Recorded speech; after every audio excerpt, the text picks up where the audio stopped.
Diduga akibat arus pendek listrik, sebuah lapak barang bekas di kawasan pertokoan Pasaraya, Kota Padang ludes terbakar. Beruntung tidak ada korban jiwa dalam peristiwa ini, namun ditaksir kerugian mencapai ratusan juta rupiah. Kepulan asap hitam disertai kobaran api tampak memumbung tinggi dari salah satu bangunan di kawasan pertokoan Pasaraya, Kota Padang.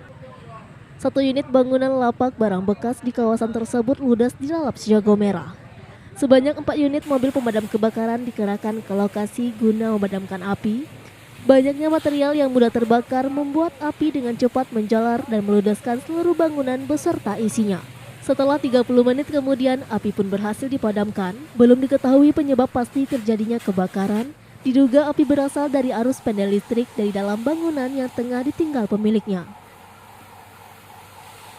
Bangunan gudang, kebetulan di sana tempat-tempat barang bekas, dan itu diketahui terjadi kebakaran saja, jadi penyebabnya sampai hari ini belum diketahui.